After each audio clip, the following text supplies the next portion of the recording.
Glória a Deus. Cumprimento a todos com a paz do Senhor. Amém? Amém. Convido os irmãos a abrir a palavra do Senhor em João,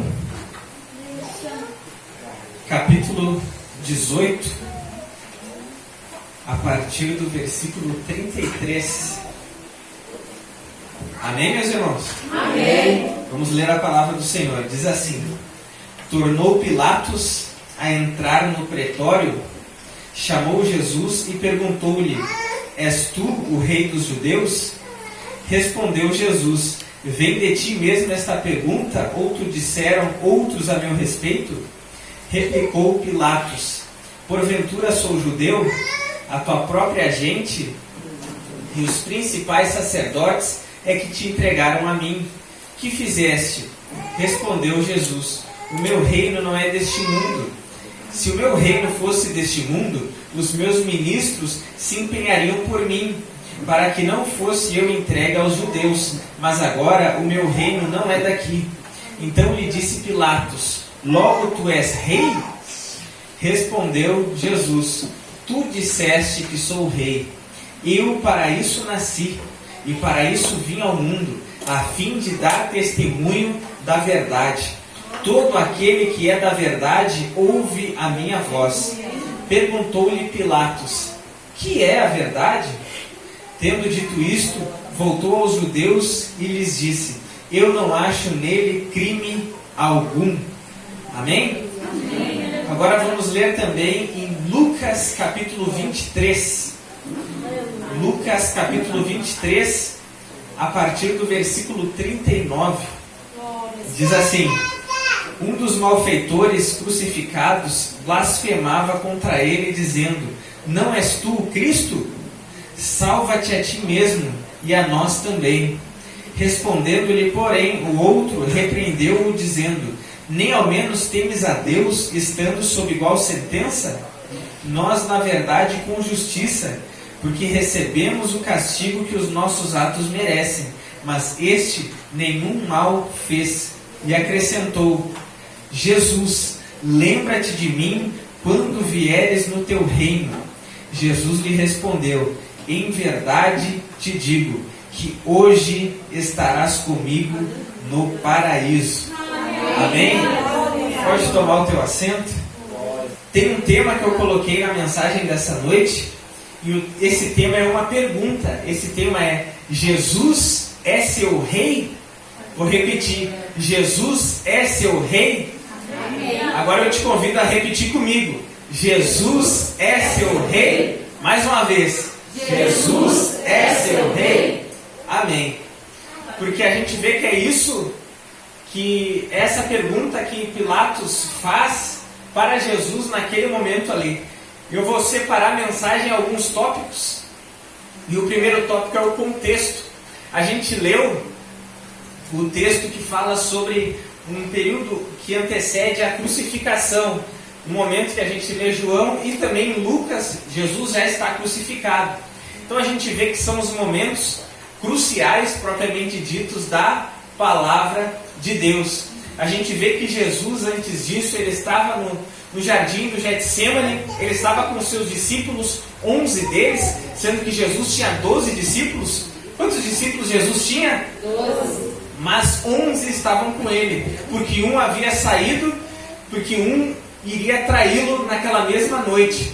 Jesus estava lá em oração, seus 11 discípulos adormeceram, só Jesus ficou orando, e a Bíblia diz que ele suou gotas de sangue, também era a agonia que ele estava, porque ele sabia o que iria acontecer. Ele sabia que ele seria julgado injustamente naquela noite, ele sabia que no outro dia ele seria crucificado, mas ele também sabia que ele seria ferido. Mas por incrível que pareça, essa não era a pior parte. A pior parte era aquilo que os nossos olhos não podem ver. A pior parte era espiritualmente o que iria acontecer, porque a Bíblia diz que o salário do pecado é a morte. Então imagina alguém que iria carregar o salário de toda a humanidade.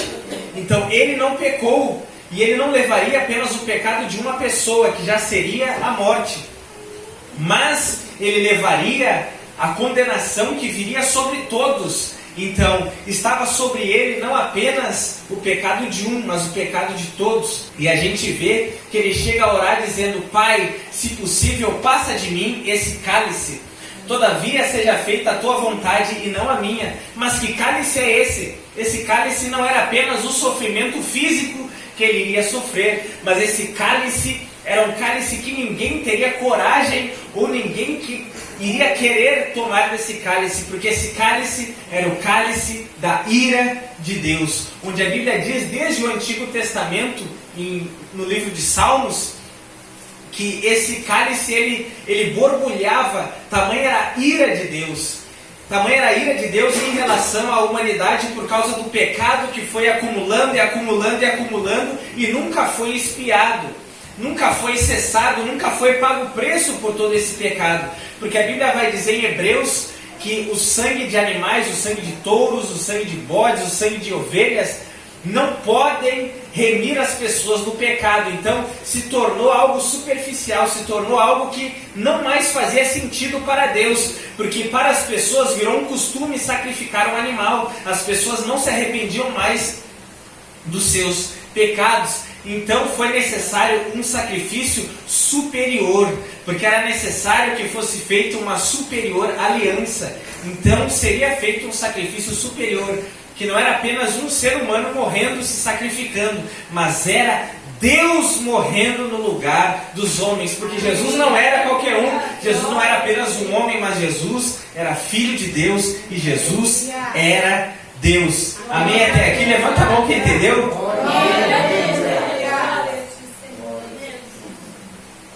Então a Bíblia diz que Jesus termina a oração, seus discípulos ficam constrangidos, Jesus diz: não, tudo bem, já é chegada a hora. E a Bíblia diz que chega o traidor, chega Judas, e ele não chega sozinho, mas ele chega com alguns guardas, chega também com algumas autoridades dos sacerdotes, e naquele momento ali vão levar Jesus. Levam Jesus para a casa de Anás, onde lá ele passa pelo primeiro julgamento injusto. Depois ele vai para a casa de Caifás, onde lá ele mais uma vez é julgado de forma injusta.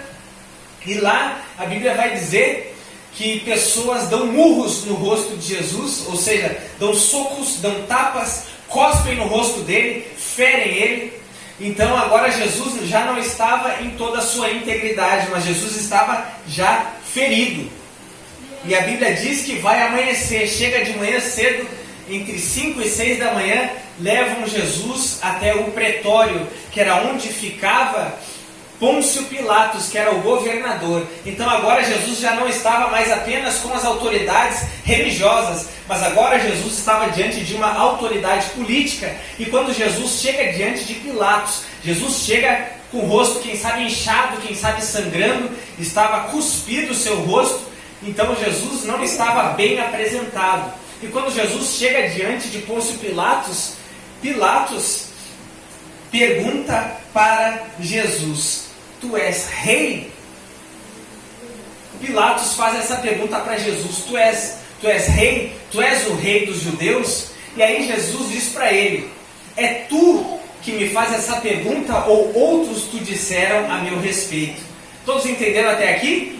Então o contexto todos entenderam. Agora nós vamos para o segundo tópico. E o segundo tópico é uma pergunta: Jesus é rei? Pode repetir comigo? Jesus é rei? Porque agora eu contei rapidamente o contexto, mas agora a gente vai entrar na história e agora a gente vai mergulhar e fundo na mensagem. Preste atenção comigo. Imagina que tu é um governador, chega uma pessoa ferida, arrebentada, quase desfigurada no seu rosto, chega uma pessoa cuspida, humilhada diante de ti, e a acusação que é lançada sobre ela é que ela é rei dos judeus.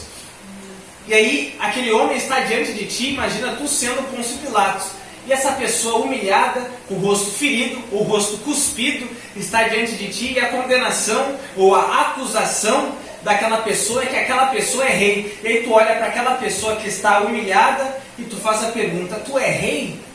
Imagina que Pilatos não faz essa pergunta com seriedade, porque eu lembro que quando eu li a Bíblia a primeira vez, há 11 anos atrás, para ser mais específico, que eu me batizei 7 de novembro de 2010.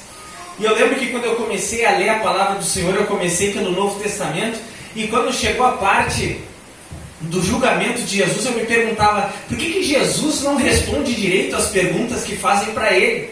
Parece que ele sempre falava de forma muito filosófica, parece que ele respondia de forma muito indireta, e eu pensava, por que Jesus não fala direto que ele é filho de Deus, e assim todo mundo crê, e ele é livre daquela condenação? Obviamente eu li isso como quem não conhecia nada de Bíblia, porque eu não estava nem com meus pés dentro da água. Quem sabe eu estava com os meus pés úmidos, mas ainda não tinha mergulhado na palavra de Deus no profundo, estava no raso ou na beirinha. Então, por que Jesus não disse direto que ele era o Filho de Deus? Porque ele já tinha ensinado isso cerca de 3 anos, e ele falou disso abertamente, ele não escondeu isso de ninguém. Ele falou por parábolas, ele falou de forma direta, ele falou de todas as formas possíveis. As pessoas que perguntaram isso para ele viram milagres. Então, as pessoas que perguntaram isso para ele, elas não estavam interessadas na resposta. O que elas queriam era uma justificativa para matar ele, porque elas já estavam resolvidas a não crer. Deu para entender isso, sim ou não? Sim. Então, se Jesus dissesse, sim, eu sou filho de Deus, elas não iriam crer, não iriam dizer, ó, tu és o filho de Deus, como a gente vê que Natanael falou. Eles não diriam isso, mas eles diriam, tá aí. Blasfêmia, era isso que a gente precisava para matá-lo. Então elas não estavam interessadas na verdade, elas queriam matar Jesus, porque aquelas autoridades tinham ciúmes dele. Deu para entender isso, sim ou não? Sim. Agora abre bem os teus olhos e preste atenção no que vai acontecer a partir de agora. Então Jesus chega diante de Pôncio Pilatos, e Pilatos sabe da acusação. E a acusação é que aquele homem que está ferido, humilhado, é que ele era rei. Então Pilatos olha para Jesus dos pés à cabeça e ele pergunta, tu é rei? Olha aqui para mim, eu vou perguntar de várias formas diferentes. Pilatos pergunta para ele, tu é rei? Como quem fala com desdém, de forma displicente. Estão entendendo? Sim ou não? Sim. Ele na cabeça dele era um absurdo, aquele homem que estava ferido, cuspido, humilhado, era um absurdo a realidade de que aquele homem fosse rei. Deu para entender isso, sim ou não? Sim. Então ele pergunta por perguntar, porque era essa acusação. Era mais ou menos como se alguém chegasse diante de um tribunal e ele estava sendo acusado de roubar. E aí, para atalhar o julgamento, ao invés das testemunhas falarem, ao invés dos advogados de acusação e de defesa falarem, o juiz fala direto com o réu, com aquele que está sendo acusado. E ele pergunta, foi tu que roubou? Ou seja, ele pergunta direto, para atalhar, para não perder tempo. Estão entendendo, sim ou não? Sim. Então Pilatos ou fala de forma displicente, como quem não acredita, ou ele fala só por falar, para saber, para dar oportunidade para Jesus confessar ou não aquilo de que ele estava sendo acusado. Então Pilatos, ele na realidade, ele fala isso com desinteresse. Ele fala por falar. Deu para entender isso, sim ou não? Sim. E aí Jesus termina com toda essa displicência de Pilatos. Jesus não fala nem sim nem não, mas olha para cá para que tu possa entender. Aí Jesus olha nos olhos dele e Jesus diz bem assim para ele, é tu que quer saber se eu sou rei ou outros te disseram a meu respeito? Ou seja, essa pergunta é tu mesmo que quer saber? Ou tu está indo pela opinião dos outros? Ou tu ouviu os outros falar que eu sou rei? Ou tu realmente está interessado em saber da verdade? Quando Jesus fala isso para ele, preste atenção, Jesus tira toda a displicência, Jesus tira todo o desinteresse de Pilatos, Jesus tira toda aquela, vamos dizer, aquele ritual, aquele mero formalismo de um julgamento qualquer, mas Jesus puxa Pilatos para dentro daquela pergunta, para dentro daquela questão, porque aquela pergunta de que se Jesus era rei ou não, era a pergunta da vida de Pilatos. E não só era a pergunta da vida de Pilatos, mas essa é a pergunta da vida de todos. Porque todo mundo em algum momento da sua vida vai ter que responder essa pergunta. Quem Jesus é para ti? Jesus é uma lenda. Jesus é uma história. Jesus é uma história contada como uma história da carochinha. Jesus é apenas um bom exemplo que foi seguido, que deve ser seguido. Jesus foi apenas um bom homem. Jesus foi apenas um filósofo. Jesus foi apenas um mestre sábio. Jesus foi apenas um homem inteligente. Jesus foi apenas um homem importante na história. Ou Jesus realmente era Rei dos Reis e Senhor dos Senhores? Então vê que a pergunta não é tão simples. Deu para entender isso, sim ou não? Sim. Mas a resposta para essa pergunta, o que estava em jogo era a eternidade de Pilatos. Olhe para cá, olhe nos meus olhos. O que estava em jogo não era apenas uma mera condenação de uma pessoa, mas o que estava em jogo era a eternidade de Pilatos. E quando a gente encara essa pergunta com seriedade, o que está em jogo é a nossa eternidade, é a tua eternidade. E aí a questão é, tu realmente quer saber dessa resposta? Jesus é rei para ti ou outros te disseram a respeito dele? Quem sabe a gente fica com aquilo que a gente sabe de Jesus somente com aquilo que pessoas disseram para nós, assim como Jó falou de Deus. Eu te conhecia somente por aquilo que eu ouvi falar. Mas no final do livro, Jó falou para Deus, agora os meus olhos te veem. Porque Jó pôde contemplar a Deus numa forma ali como num redemoinho, é o que fala a palavra do Senhor. Como Deus se apresentou para Moisés na sarça ardente, como Deus se apresentou para Isaías no alto e sublime trono, como Deus se apresentou para Ezequiel na beira do rio Quebar, sentado num trono, e como 4 querubins arrastando o seu trono como uma carruagem. Então Deus se apresentou de várias formas para várias pessoas na palavra de Deus. Então, uma coisa deve ficar: será que aquilo que a gente sabe de Jesus foi somente aquilo que a gente ouviu falar? É somente a opinião das pessoas? Ou a gente encara isso como realmente sendo uma verdade para a nossa vida? Amém. Jesus é realmente o nosso rei? Aleluia. Ou ele é apenas alguém que disse que era rei dos judeus? Ou alguém que apenas um livro fala sobre ele? Vocês estão entendendo isso, sim ou não? Então, a resposta para essa pergunta não é tão simples. Porque por mais que tu trate o assunto de Jesus na tua vida com uma displicência, não, um dia, como muitos jovens eu já ouvi falar, não, um dia quando eu ficar velho, aí eu me volto para Deus. Quem já ouviu isso, levanta a mão. Levanta a mão quem já ouviu isso. Levanta a mão quem já convidou alguém para ir para a igreja, a pessoa disse, não, eu tenho que curtir a vida. Um dia quando eu envelhecer, quando eu aproveitar bem a vida, eu vou para a igreja. Levanta a mão quem já ouviu essa história. Levanta bem alto, para eu não me sentir sozinho.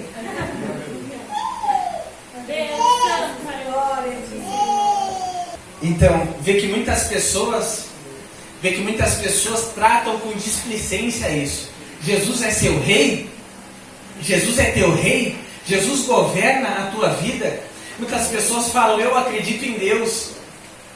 Mas a Bíblia vai dizer em Tiago, a Bíblia diz, crês tu que Deus é um só?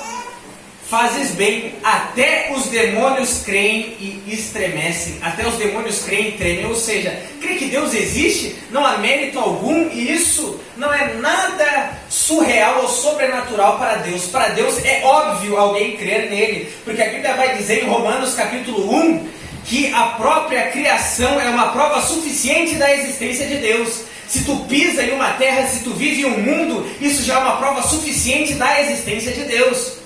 E a Bíblia diz que todos são indesculpáveis em relação a Deus. Ou seja, quando todos estiverem diante de Deus, ninguém vai poder dizer para Deus, Deus, eu nunca ouvi falar de ti, eu nunca ouvi uma pregação, mas Deus vai dizer assim, ó, tu pisou em um mundo, tu viu pássaros cantarem, tu bebeu água, tu viveu durante anos em uma terra que era enorme, tu viu estrelas, tu viu nuvens, tu viu chuva, tu viu sol, tu viu o universo, tu estudou, tu viu tantas coisas, e tudo isso fui eu que criei. Aleluia. E toda a minha obra é uma prova que eu existo. Era uma prova suficiente para tu crer que eu existo. Então, crer que Deus existe, isso não salva ninguém. Porque até os demônios creem e tremem. E isso não salva eles, isso não redime eles. A Bíblia vai dizer ainda em Tiago, olhe para cá, preste atenção, olhe nos meus olhos. A Bíblia vai dizer em Tiago que uma fé sem obras é uma fé morta. Sim ou não? Sim. Uma fé sem obras é uma fé morta. Mas que obras são essas? Essas obras não é apenas uma obra de caridade, como alguém doa algo para alguém. Mas essa obra é alguém que obedece à palavra de Deus. Sim, aleluia, aleluia. Deu para entender isso, sim ou não? Sim. Porque Jesus chegou a dizer e ensinar bem assim, ó: aquele que me ama obedece os meus mandamentos.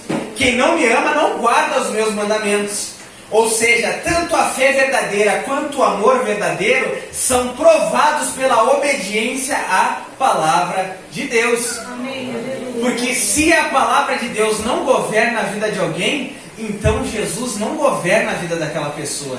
Se a palavra de Deus não rege a vida daquela pessoa, então Jesus não é o rei daquela pessoa. Então não adianta alguém dizer que acredita em Deus, mas essa pessoa ela não segue a palavra de Deus. Ela não se submete àquilo que está escrito. Entendem isso, sim ou não? Amém, aleluia. E ver como agora isso é crucial, ver como isso é muito importante. Muitas pessoas acreditam em Deus somente baseado naquilo que ouvem. A gente vê que lá em Gênesis, a gente vê que as pessoas elas não tinham nenhum livro para basear o seu conhecimento de Deus. Elas viviam baseadas naquilo que as pessoas falavam. Mas hoje nós temos um livro.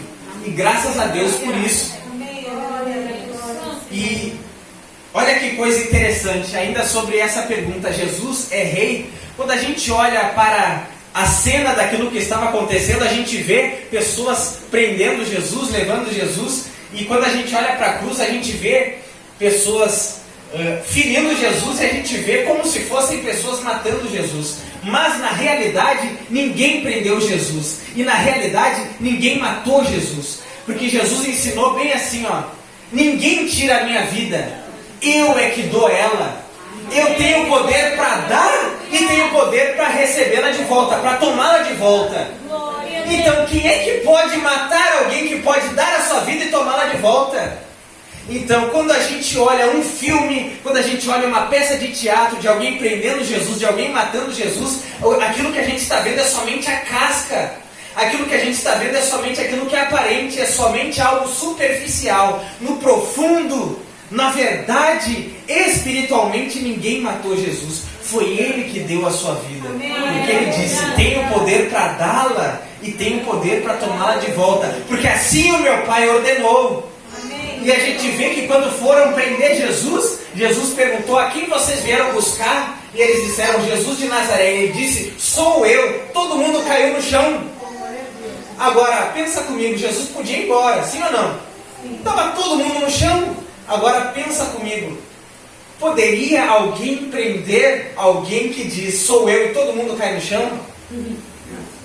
Estão entendendo, sim ou não? Então ninguém prendeu Jesus, foi Ele que se entregou. Ninguém matou Jesus, foi Ele que deu a vida dele.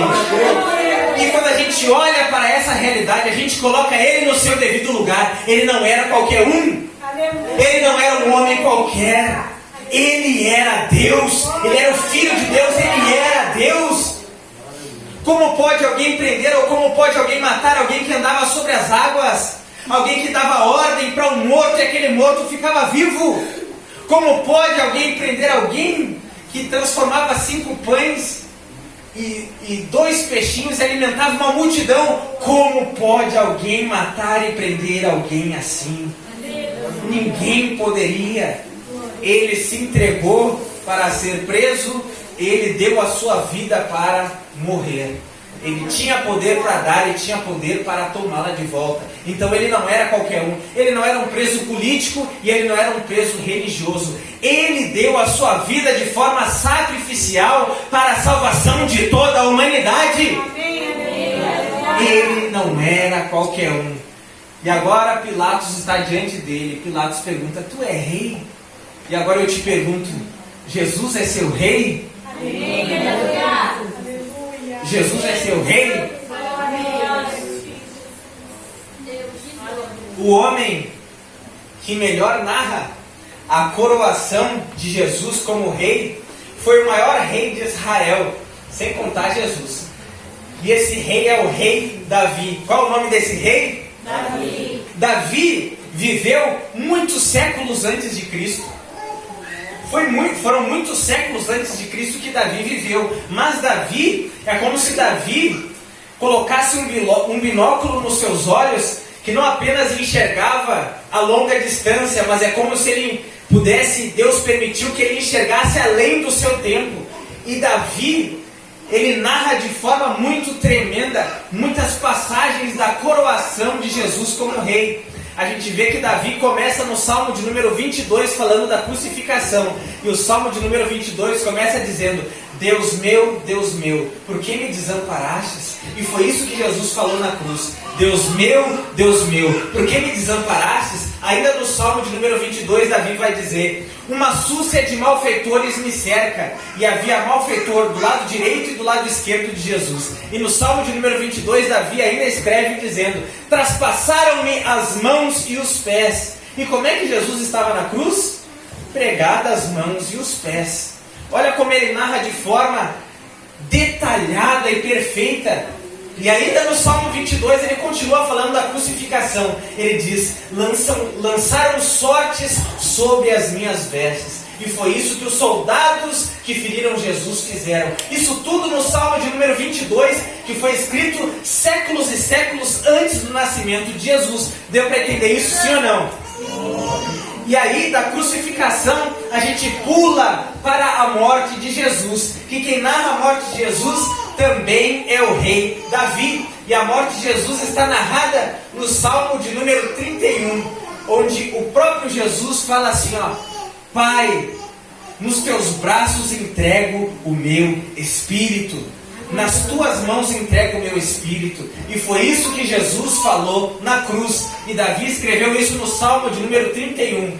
E do Salmo de número 31, que era a morte, a gente salta para o Salmo de número 16, que também foi escrito pelo rei Davi, séculos e séculos antes de Jesus. E no Salmo de número 16, Davi escreve bem assim, ó, falando sobre a ressurreição de Jesus, ele escreve: não deixarás a minha alma na morte, e não permitirás que o teu santo veja a corrupção, mas fará com que os meus olhos vejam o caminho da vida. Preste atenção, isso aqui está falando sobre a ressurreição de Jesus. Não deixarás a minha alma na morte, não permitirás que o teu santo veja a corrupção, mas os meus olhos verão o caminho da vida. Aqui está falando da ressurreição de Jesus. Vê que Davi narrou crucificação, morte e ressurreição de Jesus. E do Salmo de número 16, a gente pula para o Salmo de número 24, que fala da ascensão de Jesus. Pensa que em Filipenses capítulo de número 2, o apóstolo Paulo, ele fala que Jesus Cristo, ele estando na forma de Deus, ele não teve por usurpação ser igual a Deus, mas ele se despojou, ele se aniquilou, ele esvaziou a si mesmo e se colocou na forma de servo, como homem, e não apenas como servo, mas servo dos servos, porque a gente vê que ele lavou os pés dos discípulos, a gente vê que ele servia as pessoas. Ele ensinou falando: o Filho do Homem não veio para ser servido, mas veio para servir a muitos. Então ele se humilhou, ele se despojou. Imagina que quando Jesus Cristo, ele veio para a terra, ele desceu e se colocou como um embrião no ventre de Maria. Imagina que ele era grandioso, glorioso. Imagina ele descendo e se despojando, tirando toda a sua roupa de rei, se despojando de toda a sua forma de Deus. Ele saiu do seu trono e foi diminuindo, até que ele se tornou um embrião no ventre de uma mulher. Ele se despojou de toda a sua grandeza. E no Salmo de número 24, Davi começa a narrar como ele foi recuperando a glória que ele tinha antes da fundação do mundo. Porque Jesus, em uma das suas últimas orações, ele falou bem assim para o Pai. Ele disse: Pai, já está chegando a hora, e eu peço para ti, devolve toda aquela glória que eu tinha, restitui toda a glória que eu tinha antes do mundo ser mundo. Ou seja, ele queria voltar para o lugar onde ele estava e ter a grandeza que ele tinha, ter a forma de Deus que ele tinha. Levanta a mão quem está entendendo até aqui, levanta a mão. Levanta a mão quem está entendendo bem alto, só para eu saber que está todo mundo entendendo. Amém. E aí no Salmo de número 24, Davi vai narrar a ascensão de Jesus, porque Jesus ressuscitou e no 40º dia, ou seja, no dia de número 40, ele subiu aos céus e cerca de 500 pessoas viram ele ressurreto, viram ele vivo. E ele começou a subir aos céus. E o Salmo de número 24 narra isso. Davi escreveu falando assim, ó: abri, ó portas, as vossas cabeças, levantai, ó portais eternos, para que entre o Rei da Glória.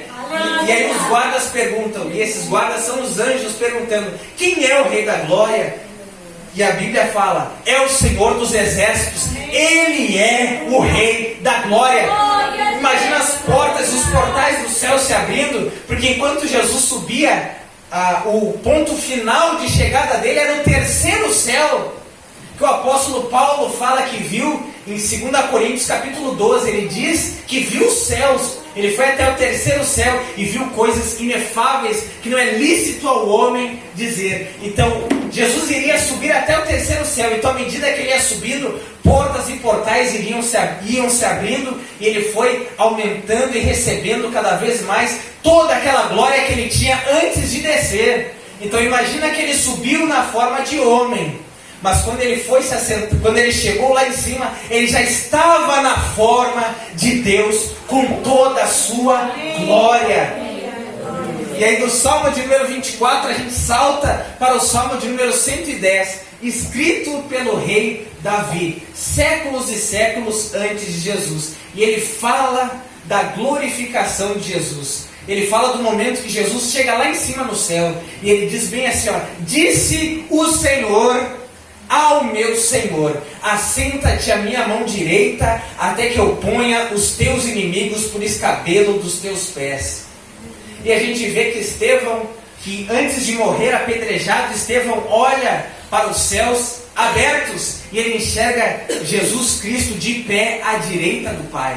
Então a gente vê que Davi narrou de forma exata a crucificação, a morte, a ressurreição, a ascensão e a glorificação de Jesus. Então Davi narrou toda a coroação de Jesus como rei. E agora eu te pergunto: Jesus é rei? Imagina Pilatos diante de Jesus agora, e Pilatos pergunta: tu és rei? E agora a pergunta é: Jesus é o teu rei? Jesus tem sido o teu rei? Vamos agora para o terceiro tópico da mensagem. E o terceiro tópico da mensagem é: aqueles que não reconhecem. Pode repetir comigo? Aqueles que não reconhecem.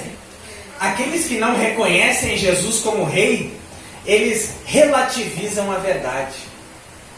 Eles não encaram a verdade, eles não aceitam a verdade, mas eles relativizam a verdade. Eu vou mostrar isso. Jesus está diante de Pilatos, e Pilatos pergunta para Jesus: tu és rei? Jesus olha para ele e Jesus pergunta para ele: é tu que quer saber isso, ou outros te disseram a meu respeito? E Pilatos diz: olha, os principais sacerdotes te entregaram a mim. E Jesus diz bem assim para ele: tu dizes que eu sou rei, eu para isso vim, para dar testemunho da verdade. E aí Pilatos pergunta bem assim, ó, como se ele desse de ombros, e ele pergunta para Jesus: olha para mim aqui para que tu possa entender. Pilatos pergunta para Jesus: que é a verdade? Jesus disse: eu vim para dar testemunho da verdade. E Pilatos pergunta: que é a verdade? Ou seja, Pilatos ele relativiza a verdade, ou seja, ele é como se ele quisesse fugir pela tangente, é como se ele quisesse fugir de assunto, é como se ele quisesse dizer para Jesus: olha, não tem uma verdade absoluta. Quem já ouviu essa frase de que não há uma verdade absoluta? Levanta a mão quem já ouviu isso. Isso é muito dito pelo mundo aí, que não há uma verdade absoluta. E isso não é uma verdade absoluta.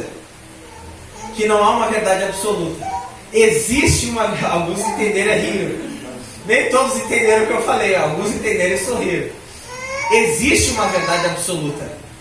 A verdade é absoluta. E a verdade é uma pessoa, e ela também é um livro.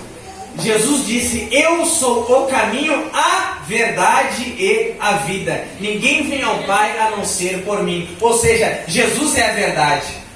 Mas ao mesmo tempo que Jesus é a verdade também é um livro. Porque Jesus orou ao Pai e Ele falou: Pai, santifica-os na verdade, a Tua palavra é a verdade. Ou seja, a verdade é uma pessoa e a verdade também é um livro. E as pessoas que não reconhecem Jesus como Rei, elas relativizam a verdade. Elas não levam a sério o que está escrito. Elas sempre fogem, elas procuram mudar de assunto. Elas acham que a palavra de Deus é muito pesada. Elas aceitam a parte que fala de amor, que fala de misericórdia, a parte que fala de restauração, a parte que fala de consolo, de conforto. Elas às vezes até dizem amém, quando tu fala Deus abençoe, elas aceitam essa parte. Mas agora quando chega a parte da palavra de Deus que confronta o pecador, aí elas já pensam, não é bem assim. A verdade é relativa. Vocês estão entendendo, sim ou não? Sim. Quem não reconhece Jesus como Rei, sempre vai relativizar a verdade e não aceitará a verdade completa. E a pergunta que eu te faço é a seguinte: esse livro aqui, tu aceita ele por inteiro ou somente aquilo que te agrada? Muitas vezes a gente vê no nosso tempo, infelizmente às vezes a gente vê no nosso tempo, que às vezes dá um recorte da palavra de Deus. É muito simples, é muito fácil para um pregador pegar as partes da palavra de Deus que sempre vai agradar as pessoas e que ele sabe que todo mundo vai gostar, sim ou não? A gente sabe que essa palavra aqui, que esse livro é recheado de bênção, recheado de promessa. Se a gente pegar os livros proféticos, tem várias profecias, tem várias promessas. Sim ou não? Sim. Mas olha que coisa interessante, se a gente pegar o livro de Isaías, a Bíblia vai dizer: aqueles que esperam no Senhor subirão com asas como águia, caminharão e não se cansarão, correrão e não se fatigarão. Então a gente vê que é uma palavra de bênção, e tem várias palavras de bênção em Isaías, só que isso é no final do livro. Se tu ler do capítulo 1 até o capítulo 40, tu vai ver que é só repreensão, correção. Tu vai ver que é só palavra que te confronta. Tu vai ver que é só a palavra que vai apontar e vai condenar o pecado na tua vida, na minha vida. E quando a gente encara esse tipo de texto, que são vários, todos os livros proféticos são assim. Começa com repreensões, correções e só no final tem as promessas. E quando a gente olha para as cartas dos apóstolos, a gente vê que tem muitas correções e tem muitas repreensões. Quando a gente olha para as pregações de Jesus, a gente vai ver que Jesus falava do céu. Na casa do meu Pai há muitas moradas. Não se turbe o vosso coração. Credes em Deus, crede também em mim. A gente vê que Jesus sempre tinha uma palavra de consolo e uma palavra de conforto. Mas também não faltava uma palavra de confronto. Sim ou não? A gente vê que Jesus não recortava a verdade. A gente vê que Jesus dava a verdade por inteiro. E ele não se importava com a reação das pessoas. A gente vê que num determinado momento tinha uma multidão que acompanhava ele. Mas depois que ele pregou, as pessoas disseram bem assim para ele: duro é esse discurso, quem pode suportar? E a gente vê que as pessoas foram tudo embora. Por que elas foram embora? Até os apóstolos olharam para Jesus e Jesus disse para eles: vão embora vocês também. Mas aí os discípulos olharam para ele e disseram: para onde nós iremos se só o Senhor tem as palavras de vida eterna? Só o Senhor tem as palavras da verdade? Ou seja, quem aceita, quem recebe Jesus como Rei, aceita a verdade por inteiro, e não apenas metade dela, não apenas parte dela. Se Jesus é realmente o teu Rei, essa palavra aqui, quando ela te confrontar, tu vai receber e tu vai aceitar. Tu não vai rejeitar. Porque a gente vê que aqueles que rejeitavam, eles não aceitavam Jesus como Rei. Por quê? Porque eles não aceitavam serem transformados. A presença de Jesus para os fariseus era uma afronta. Jesus muitas vezes não precisava nem abrir a boca.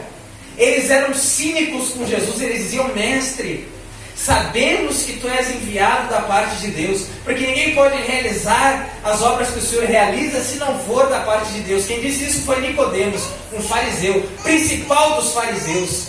A gente vê que eles diziam para Jesus: sabemos, mestre, que tu ensinas a verdade, e não importa para quem o Senhor está ensinando, o Senhor sempre fala a verdade. Vê que eles reconheciam falando com a boca, mas agora na vida deles eles não aceitavam. Tanto que eles queriam crucificar Jesus. Por quê? Porque quando o parafuso apertava, eles sabiam que eles precisavam ser transformados. Se essa palavra não está transformando a tua vida diariamente, Jesus não está sendo teu rei, por incrível que pareça. Isso é muito forte, mas isso é muito claro. Isso é muito claro na palavra de Deus. Isso é muito claro. A gente vê no Salmo de número 1, a Bíblia vai dizer que o justo, ele não se assenta na roda dos escarnecedores. A Bíblia diz que antes o seu prazer está na lei do Senhor, e nessa lei ele medita dia e noite. No Salmo de número 119, o escritor diz: na tua lei, Senhor, está todo o meu prazer. Agora pensa comigo, vamos aplicar no nosso dia a dia. Se ler Bíblia para nós é algo chato, é algo maçante, olha aqui para mim. Jesus, por incrível que pareça, não está sendo teu rei. Porque quando tu é o justo do Salmo de número 1, e quando tu é aquele do Salmo 119, a Bíblia diz que o justo tem prazer. Se a gente não está tendo prazer na palavra de Deus, é porque a gente está sendo o perverso, o ímpio ou o escarnecedor. Por incrível que pareça, não vamos nos enganar. A Bíblia diz, Jesus falando, Jesus somente replica as palavras de Isaías: essa geração me adora com os lábios, mas eu estou longe do coração delas. Muitas vezes a gente vê no nosso país que tem muitas pessoas que dizem que são cristãos. A gente vê em rede social, até mesmo muitos artistas, pessoas famosas, cantando louvores. E às vezes alguns dizem: ó, aquele lá é cristão. Mas às vezes quando tu olha para a vida não condiz com o que está escrito. E se a pessoa dá o cântico, mas a pessoa não dá a vida para Deus, é porque Jesus não está sendo o rei daquela pessoa. Jesus disse para a mulher samaritana: vocês adoram o que vocês não conhecem. E a Bíblia diz que, a Bíblia mostra que os samaritanos adoravam o Deus de Israel. Eles adoravam o Deus verdadeiro. Só que eles eram falsos adoradores. Jesus diz: o meu Pai busca, Jesus disse para ela: o meu Pai busca verdadeiros adoradores, que o adoram em espírito e em verdade. Ou seja, Deus busca adoradores que o adoram com a vida, e não apenas adoradores que cantam músicas. Deus ama quando a gente canta louvores na congregação. Ele recebe isso quando é com sinceridade. E a gente fala a paz do Senhor, ou shalom, ou graça e paz quando termina o culto, entre aspas, e a gente dá tchau pro irmão. E a gente, na nossa cabeça, o culto acabou. Mas agora olha para cá, para Deus, Ele pensa bem assim: não acabou o culto. Agora é que eu vou ver quem é de verdade. Porque agora é que eu vou ver quem realmente é reinado por mim, quem realmente é governado por mim. Quem está entendendo, levanta a mão. E a pergunta é: Jesus é teu rei?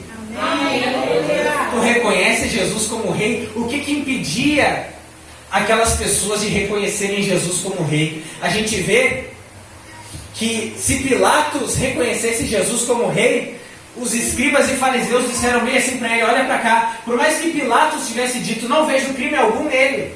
Talvez a gente pudesse pensar: então por que Pilatos não soltou ele? Aí os fariseus disseram bem assim: se tu soltar ele, logo tu não és amigo de César.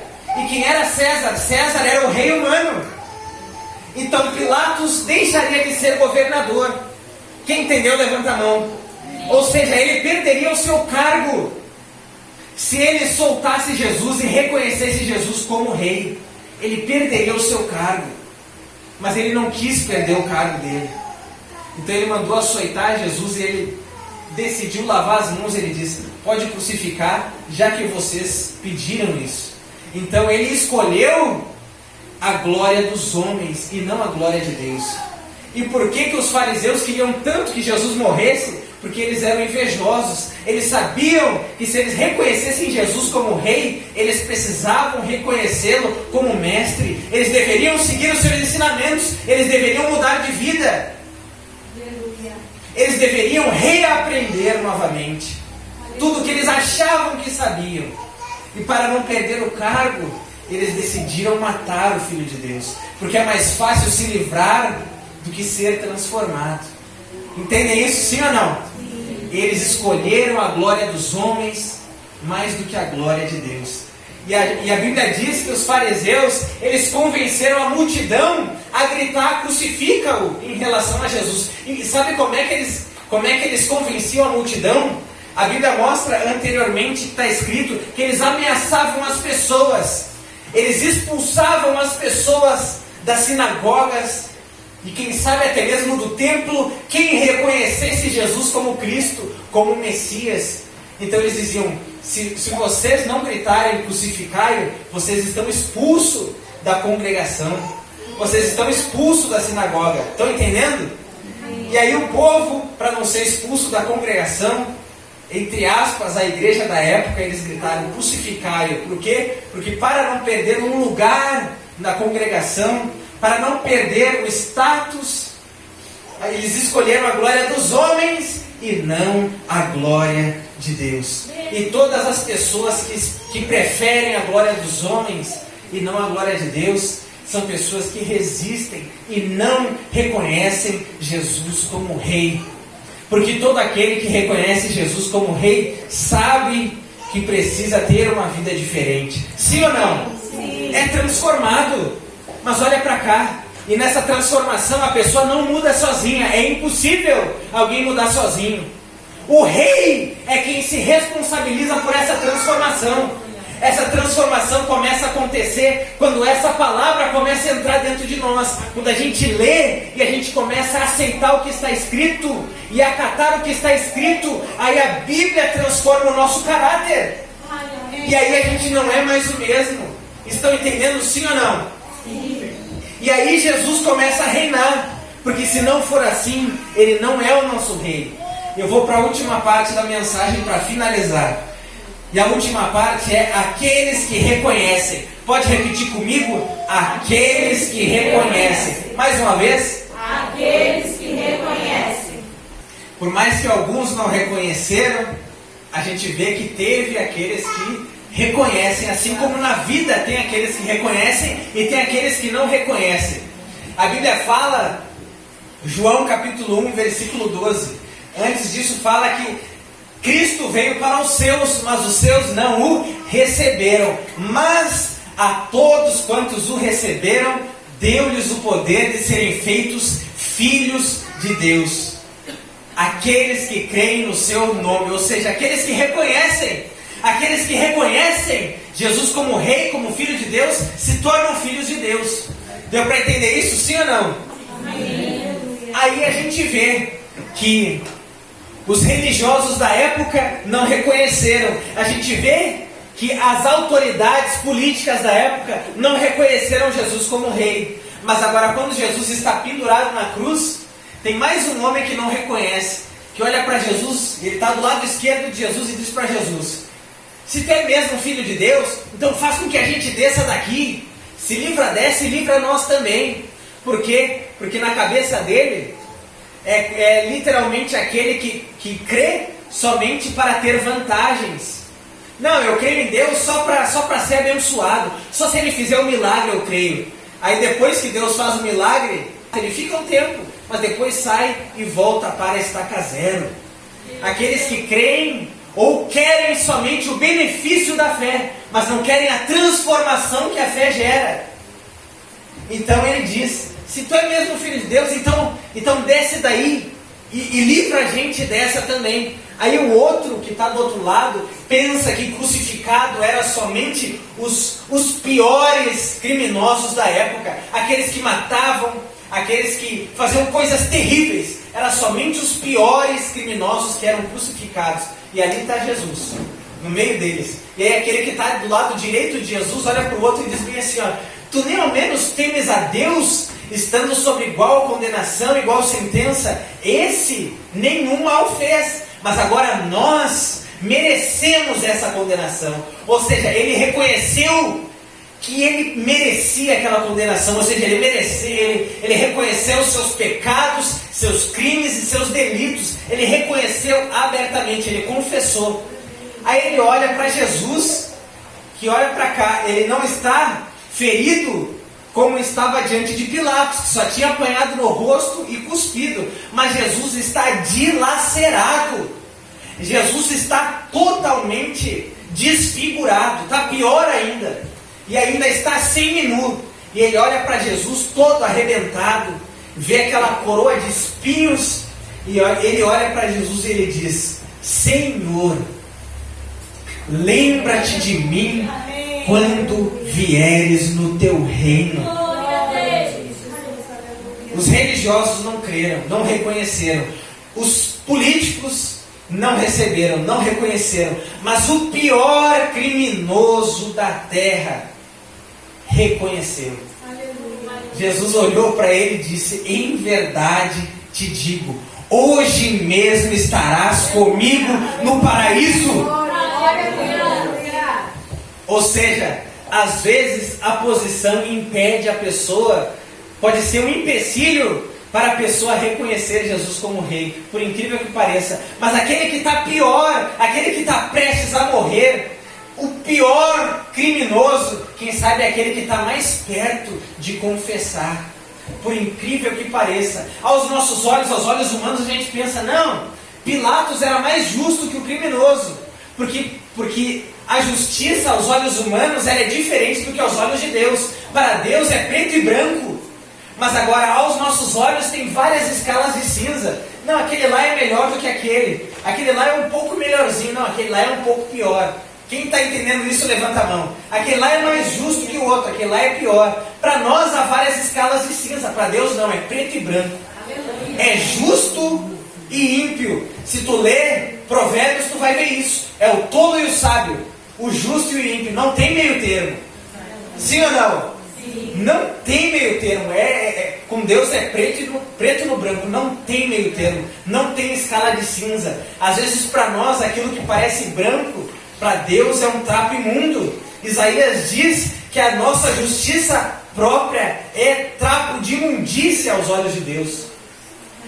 Jesus ensinou para os seus discípulos: se a justiça de vocês não exceder e muito a dos fariseus, vocês não são meus discípulos, ou vocês não entrarão no reino. Ou seja, é preto no branco.